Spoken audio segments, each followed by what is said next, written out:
Okay, welcome to the Love, Light, Learn blog.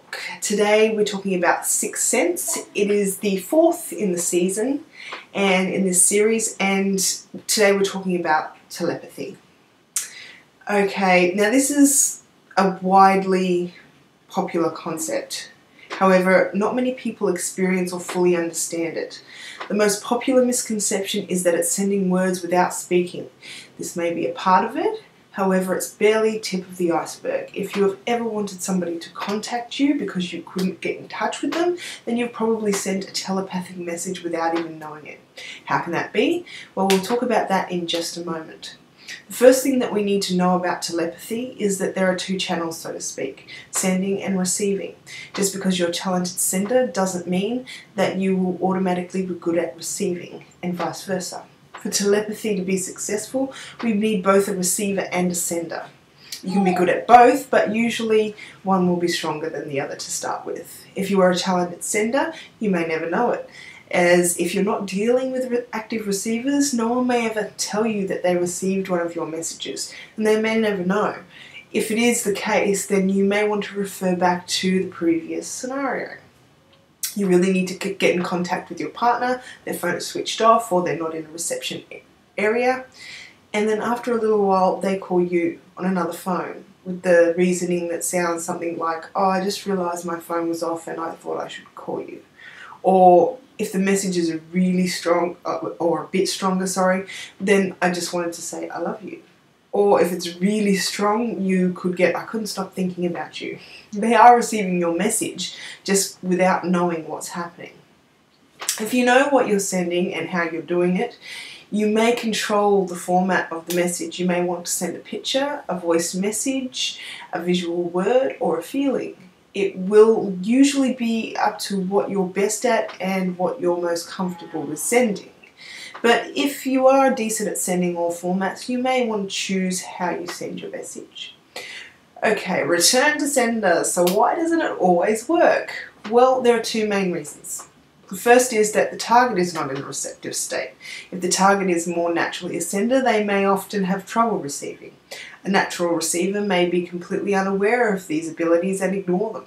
They may also not be in a receptive state, such as engrossed in a movie or concentrating hard on another task.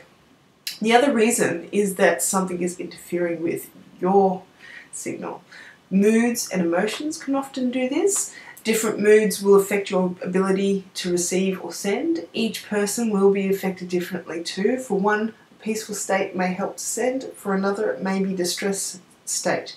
This concept applies also for receivers. What you should know is that once you've identified what's happening or going on, you will be able to control it best by clearing your mind, relaxing and focusing. Your natural reaction method may not be the way to control such an ability. Okay, receivers. Now, I'm naturally a receiver, so I can give you a bit more information here. How you receive your message will depend on what your strong points already are. Okay, so what do I mean by this? Okay, if you have an accomplished sender, they may prefer a specific medium.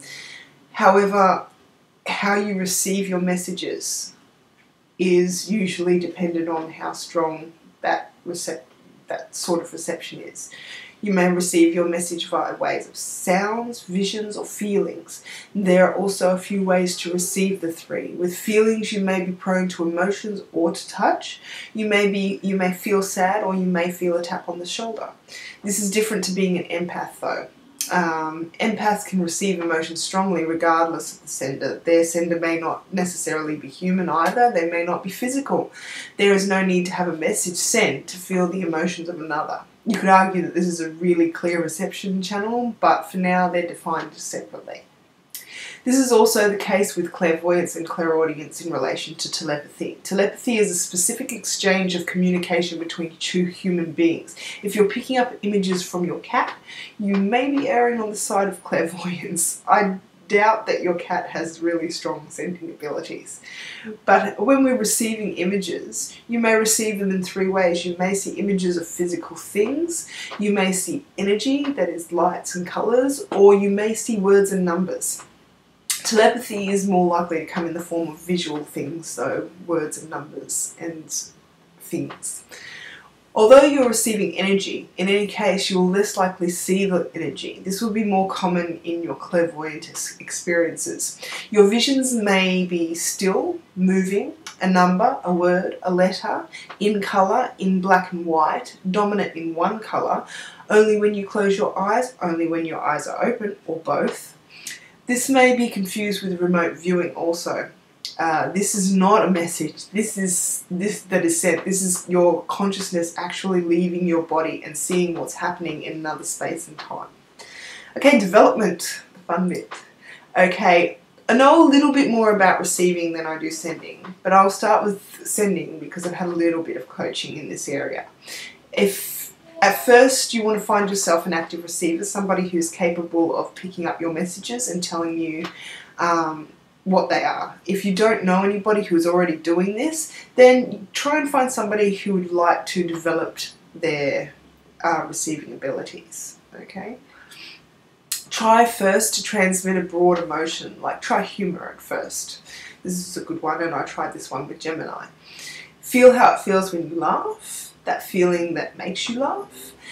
Keep that feeling inside. Then think of the person that you want to send it to, a name, a face, a feeling of that person, and then imagine the feeling being sent outwards, or the energy being sent outwards. The feeling will not diminish in intensity by being sent outwards either, but it will actually do the opposite and increase in intensity once it is received. It's kind of like when you actually share a joke, okay?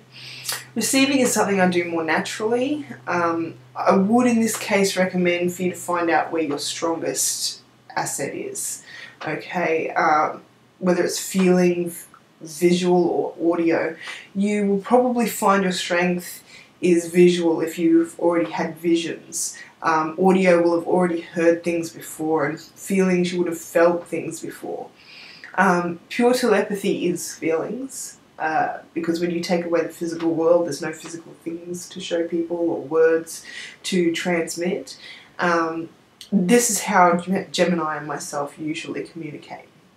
However, when I'm lying down on the couch in the morning and half asleep and my son wants something, sometimes I'll actually see a picture, you know, toast, his pacifier, and I know. This is usually because my eyes are closed and he's failed to get my attention and I'm unsure what he wants.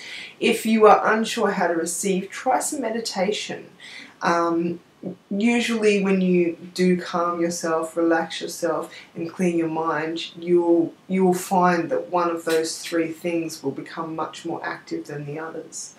Okay, if you're watching just the blog here, you will probably want to go to the site if you have enjoyed this post, because I have some exercises that I've linked to. You'll be able to find a lot more on the net, but I've sourced some pretty cool ones and I've posted them.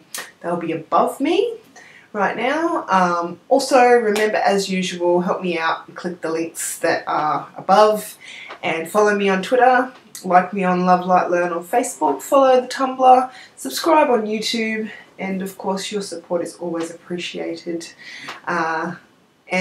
You're awesome. We will see you next time.